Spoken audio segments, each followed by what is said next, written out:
சரி ரைட்டு, புரிஞ்சு போச்சு. என் நெஞ்சில் குடியிருக்கும் வெற்றிகரமாக நடந்துட்டுருக்கு விழா. ஜனநாயகன் இன்னும் தயாராகிட்டே இருக்காரு வச்சுக்கல. இறங்கி வந்து நின்று கத்தி பேசி யாருமே எதிர்பார்க்கல. காரணம் வந்து எனக்கும் அங்கேருந்து 2-3 நாள் ஆர்கனைஸ் பண்ணுறவங்களுக்கு மட்டும் தான் தெரியும் அவர் வரான்றது. எனக்கே முந்தின நாள் தான் தெரியும். எனக்கு தெரியும், ஆனால் யார்கிட்டையும் சொல்ல ஸ்பென்ஸாக வச்சுருந்தோம். பட் அது வந்து ஒரு அற்புதமான ஒரு தரம். நான் நினைக்கிற என்டையர் இண்டஸ்ட்ரியை நினைக்கிறது மொத்த ப்ரொடியூசர், டிஸ்ட்ரிபியூட்டர், எக்ஸிபியூட்டர்ஸ் எல்லாருமே இது ரொம்ப கவலையோடு பார்க்குறாங்க. என்ன பார்க்குறாங்கன்னா, ஒரு மிகப்பெரிய ரெவன்யூ கொடுத்துருந்த ஒரு ஹீரோ நம்மகிட்ட இல்லைன்றது. அந்த மாதிரி தான் இது சூழ்நிலை. இந்த சினிமாவிலேயே அதிகமாக சம்பாரிச்சு கொண்டாந்து இந்த டிஸ்ட்ரிபியூட்டர், எக்ஸிபியூட்டர் சம்மந்தப்பட்ட டெக்னீஷியன், வேலை செய்கிறவங்க எல்லாத்துக்குமே குட்டி கொடுக்குற ஒரு ஆள்னு பார்த்தீங்கன்னா அது ஒரு ஹீரோ விஜய். அவர் எனக்கு இல்லைன்னு வச்சுக்கோங்களேன். இங்கேருந்து லைட் பாயிலேருந்து ஆரம்பிக்கும் இந்த லாஸ்ட். அவர் படம்னா 100 நாள் ஷூட்டிங் நடக்கும், டே நைட் நடக்கும். ஒரே நாளில் 1000 பேர் ஜூனியர் ஆர்டிஸ்ட் நடிப்பாங்க. எல்லா படத்துலையும் நடிக்க முடியாது சார். எல்லா படத்துக்கும் லைட்மேனுக்கு அதே 2000 ரூபா பேட்டா தான் வரும். ஆனால் ஒரே நாளில் மற்ற படத்தில் 10 லைட்மேன் வேணும், அங்கே 100 பேர் வேலை செய்யணும். இப்படி அதிகமான வேலை வாய்ப்புகள், அதிகமான வருமானம், டிஸ்ட்ரிபியூட்டர், தேட்டருக்காரங்க, கேன்டீன், பார்க்கிங்னு அது விரிஞ்சுக்கிட்டே போகும் அவனோட எல்லை. ஒரு வருஷத்துக்கு ஒரு படம் விஜய் படம் வந்துச்சு. அந்த அந்த அந்த மாதம் திருவிழா எல்லா தேட்டர்லையும். நாயகன் வந்து சினிமா எங்களுக்கெல்லாம் சினிமாவுக்கெல்லாம் வந்து ஒரு பணநாயகனாக இருந்தார். ஏன்னா டிஸ்ட்ரிபியூட்டரோட பணநாயகன், எக்ஸிபியூட்டர்ஸோட பணநாயகன், இப்போ வேலை செய்கிற தொழிலாளர்களுக்கு பணநாயகன், இந்த மாதிரி ஒரு நாயகன் அவர். ஆனால் கூட அவர் அரசியலுக்கு போயிருக்கிறார், அதுலேயும் வெற்றி பெறுறார்.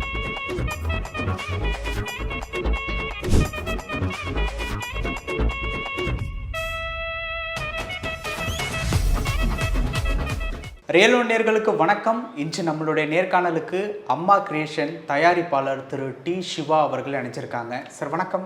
வணக்கம் சார். இப்போது விஜய் சார் வந்து கடைசி படம் கிட்ட வந்தாச்சு.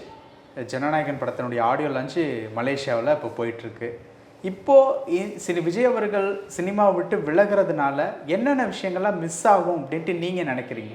சார், நான் நினைக்கிற என்டையர் இண்டஸ்ட்ரியை நினைக்கிறது மொத்த ப்ரொடியூசர், டிஸ்ட்ரிபியூட்டர், எக்ஸிபியூட்டர்ஸ் எல்லாருமே இது ரொம்ப கவலையோடு பார்க்குறாங்க. என்ன பார்க்குறாங்கன்னா, ஒரு மிகப்பெரிய ரெவன்யூ கொடுத்துருந்த ஒரு ஹீரோ நம்மகிட்ட இல்லைன்றது.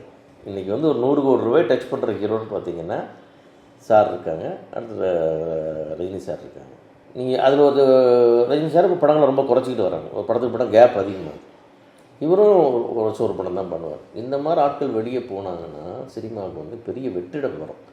அதை ஃபில்லப் பண்ணுறதுக்கு இன்னொருத்தர் ரெடியாக வரைக்கும் இந்த சினிமா தவிக்கும். அந்த மாதிரி யாராவது தெரியுறாங்களா உங்கள் கண்ணுக்கு? அதாவது சார், எப்படி சொன்னீங்கன்னா, ஒரு வீட்டில் அதிகமாக சம்பாதிக்கிறத நிறுத்திட்டான்னு வச்சுங்களேன், மீதி பேரில் என்ன ஆகும்?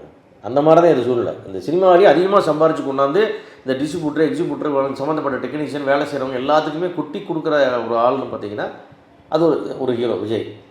அவர் எனக்கு இல்லைன்னு வச்சுங்களேன். இங்கேருந்து லைட் பாயிலேருந்து ஆரம்பிக்கும் இந்த லாஸ்ட். அவர் படம்னா 100 நாள் ஷூட்டிங் நடக்கும், டே நைட் நடக்கும்.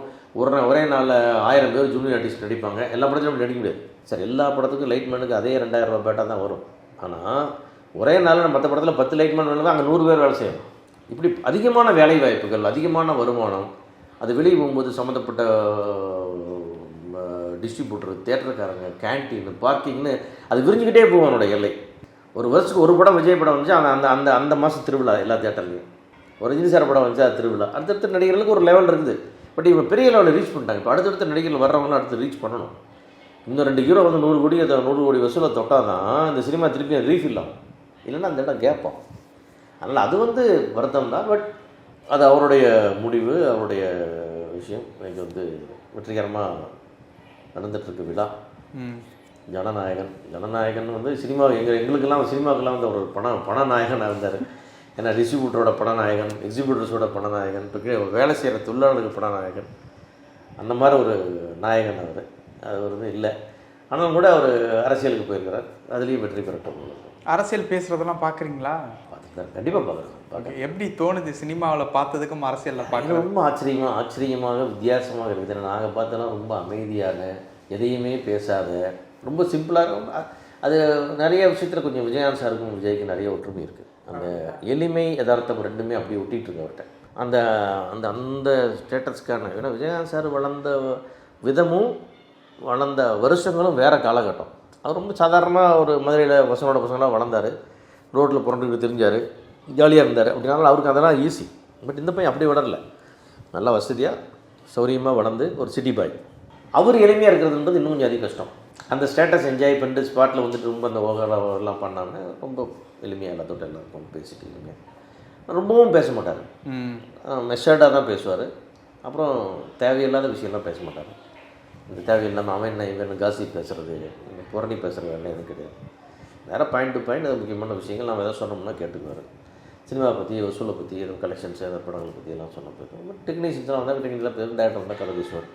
பிரித்தார் தவிர அவர்கிட்ட போய் நீங்கள் லூஸ் டாக்லாம் பேசவே முடியாது. அப்புறம் சொல்லுங்கள் சார் என்ன கவி சாப்பிடலாமா அப்படிலாம் அது அந்த கேஷுவலாலாம் இருக்காது. அவர்கிட்ட எளிமையாக இருக்கும், சிம்பிளாக இருக்கும். இப்படி இருந்த ஒருத்தர் இப்போ இறங்கி வந்து நின்று கத்தி பேசி இன்னும் தயாராகிட்டே இருக்காருன்னு வச்சுக்கலேன். நீங்கள் பார்த்தீங்கன்னா ஒரு மீட்டிங் இம்ப்ரூவ் ஆகிட்டே வர்றாரு. அப்படி அது எப்படி நேச்சுரல் அப்படி தானே வரும். அது மாதிரி வந்துட்டுருக்காரு. வரட்டும், எல்லாரும் மக்கள் மாற்றத்தை விரும்பினா அதுவும் நடக்கும். ஓகே, எப்படி உங்களுடைய சப்போர்ட் இருக்குமா? சார் நானெல்லாம் சப்போர்ட்டா, நானும் ஒரு ஆளா, நானும் சப்போர்ட்டுக்கு. ஓகே சார், நம்ம என்ன நம்ம சப்போர்ட்டுங்கிறது ஓட்டு போடுற அன்றைக்கி தான் காட்ட முடியும். சரி, நான் வந்து நம்ம ஒரு சினிமா தயாரிப்பாளர், ஒரு சில மிகச்சில படங்கள் எடுத்து ஒரு சாதாரண ஒரு நடிகர் இவ்வளோ தானே. நமக்கு என்ன சப்போர்ட்? நம்ம போய் சப்போர்ட் பண்ணி ஒரு 10 ஓட்டு கொண்டு வர முடியுமா? அதெல்லாம் பண்ண முடியும். நம்ம மானசீகமாக நம்முடைய வாழ்த்துக்களை தெரிவிச்சுக்கிறோம். எலெக்ஷன் நேரத்தில் எல்லாரும் கையிலும் இருக்குது. இப்போ ஒரு விரல் புரட்சி என்ன வருதுன்னு பார்ப்போம். Okay sir. சார், இப்போது உங்களுடைய டாட்டரோட ரிசப்ஷனுக்கு வந்திருந்தாங்க இல்லையா? எப்படி இருந்தது அந்த இடம்? அவர் வந்தோடனே டோட்டலாகவே எல்லாமே சேஞ்சாக இருந்தது. ஒரு திடீர்னு ஏன்னு கேட்டிங்கன்னா யாருமே எதிர்பார்க்கல. காரணம் வந்து எனக்கும் அங்கேருந்து 2-3 ஆள் ஆர்கனைஸ் பண்ணுறவங்களுக்கு மட்டும் தான் தெரியும் அவர் வரான்றது. எனக்கே முந்தின நாள் தான் தெரியும். எனக்கு தெரியும், ஆனால் யார்கிட்டையும் சொல்ல, எங்கள் ஃபேமிலி கூட சொல்லாமல் சஸ்பென்ஸாக வச்சுருந்தோம். பட் அது வந்து என் வாழ்க்கையின் மிக அற்புதமான ஒரு தருணம். ஏன்னா அவர் வந்தது, அந்த இறங்கின விதம், இறங்கின ஒரு சாதாரண காரில் இறங்கி அந்த புக்கை வளைச்சிட்டு மேலே எங்களை கொடுத்து விஷ் பண்ணிட்டு பொதுமக்கள் ஆசீர்வாதம் பண்ணிட்டு போனதுன்றது அது எனக்கு என்னென்னா, சரி விஜயகாந்த் சார் வந்து இதெல்லாம் செஞ்சுருப்பார். அந்த மாதிரி ஒரு ஃபீல். ஏன்னா அவ்வளோ ஒரு ஆளுமை உள்ள ஒரு விஜயகாந்த் சார் வந்தால் எப்படி பண்ணால் அவர் அங்கே நின்றுருப்பார். விஜயகாந்த் சார் வந்தார்னா வாழ்த்திட்டு போயிருக்க மாட்டார். அங்கே நின்று கண்டிப்பாக கொஞ்சம் நேரமாக இருந்து எல்லாரையும் பார்த்து பேசி சாப்பிட்டு அந்த ஒரு லைவ்லினஸ் க்ரியேட் பண்ணியிருப்பார். கண்டிப்பாக அவர் இன்றைக்கி அது நடந்துருங்க எனக்காக. அது இல்லைனாலும் எனக்கு ஒரு விஜய் சார் வந்தது இன்றைக்கி எல்லாரோட குறுங்களையும் உயர்த்த வச்சு. ஏன்னா ஒரு மிகப்பெரிய சம்பவத்துக்கு அப்புறம் வெளியவே வராதவர் முதலாக வெளியே வந்தது இதுக்கு வந்தார் அப்படின்னு ஒரு விஷயம் இருக்குது. அதான் சொன்னேன், என்னுடைய கல்யாணத்தில் இந்த மாதிரி ஒரு பெரிய மிராக்கல் நடந்தது. 1997 என்னோடய மேரேஜ் கோபிச்செட்டிப்பாளையத்தில் நடந்துச்சு. அன்றைக்கி சென்னை சினிமா முழுக்க ஒரே டாக் என்னென்னு கேட்டிங்கன்னா, இளையராஜா சார் ஊரில் ஏதோ ஒரு ப்ரொடியூசர் கல்யாணத்துக்கு ஊருக்கு போயிருக்காரு. ஆமாம், அன்றைக்கி எல்லாத்துக்கும் சார் யார் அப்படிலாம் போவோம். ஏன்னா வர மாதம் 30 நாள் இங்கே தான் இருப்பார். பௌர்ணமி ஒரு நாள் இருக்க மாட்டார். மீது எல்லா நாள்லேயும் அவர் பிரசாத் ஸ்டுடியோலேயே இருப்பார். காலேருந்து ராத்திரி வரைக்கும் ஒரு நாளைக்கு 2 சாங் 3 சாங் ரெக்கார்ட் ஆகிட்டு இருக்கும். ஃபேக்ட்ரி மாதிரி அடிச்சுக்கிட்டு இருக்கும். அவர் இல்லை இன்னொன்று சர்ப்ரைஸாக அப்படி தான் யாரா அந்த சிவான்னு கேட்க ஆரம்பித்தேன். அந்த விஜயகாந்த் ஓட்டுறப்பார்ல அந்த சிவா, அந்த சிவாவா அப்படி என் கல்யாணத்துக்கு கோபிச்செட்டிப்பாளையம் மக்களே அப்படியே அதிர்ச்சி. இளையராஜான்றலாம் அப்போ உச்சக்கட்ட கிரேஸு, யாரும் பார்த்ததே இல்லை, அவரை பார்க்கவும் முடியாது. அவர் கோபிச்செட்டி வந்திருக்காருன்னு எப்படி இருக்கும்? நான் வரான்லாம் விளம்பரப்படுத்தினா கட்டுக்கணக்காத கூட்டம் வந்துடும்னு தெரியும். ஏன்னா அவர் வரான்னு நல்லா தெரியும். நான் எனக்காக ட்ரெயினில் ஈரோடு இறங்கி ஈரோட்டில் ரூம் போட்டு ரெடியாகி அதுக்கப்புறம் கல்யாணம் முடிஞ்சு மைக் எடுத்து பாட்டு பாடி வாழ்த்தி என்னோட டிஃபன் சாப்பிட்டு கிளம்பி மத்தியானம் அப்போ ஒரே ஒரு வாய்தூத் ஃப்ளைட் அதில் ஏறி சென்னை வேலையை ஆரம்பித்தேன். அந்தளவுக்கு என்கிட்ட பிரியமாக இருந்தார். அவர் அந்த கல்யாணத்துக்கு வந்தாருன்றது எனக்கு பெரிய டாக் ஆஃப் த மேரேஜ். இன்றைக்கி என் பொண்ணு கல்யாணத்தில் விஜய் சார் வந்தார்ன்றது வந்தார். அதையும் தாண்டி இந்த கல்யாணத்துலேயே இளையராஜா சார் வாழ்த்துட்டு போனார். அதுதான் என்னுடைய திருமணத்துக்கு என்னுடைய 25வது திருமண நாள் உள்ள ஹோட்டலில் வச்சுருந்தேன், அதுக்கும் வாழ்த்தினார். என் மகள் திருமணத்துக்கும் வாழ்த்தினார். இதெல்லாம் இந்த சினிமாவில் நான் சம்பாதித்த மிகப்பெரிய பல்லாயிரம் கோடி பெருமான என்னுடைய சொத்து நான் நினச்சிக்கிறேன். நான் ஏன்னா இது எல்லாத்துக்கும் அமையிற விஷயம் இல்லை. ஓகே, இன்றைக்கி தேதிக்கு விஜய் சார் வர்றதோ, இத்தனை விஐபிஸ், இவ்வளோ நடிகைகள், இயக்குநர்கள், தயாரிப்பாளர்கள் எல்லோரும் இப்படி இத்தனை பேர் வந்தது, எல்லாருமே இவ்வளோ பெரிய க்ரௌட் வந்ததுன்னு ஒரு நடிகன் வீட்டு கல்யாணத்தில் இதெல்லாம் நடக்கும். எல்லாம் பொதுவாக தயாரிப்பாளர்கள் வீட்டு கல்யாணத்தில் இந்த மாதிரி பெருசாக நடக்காது பெரும்பாலும்.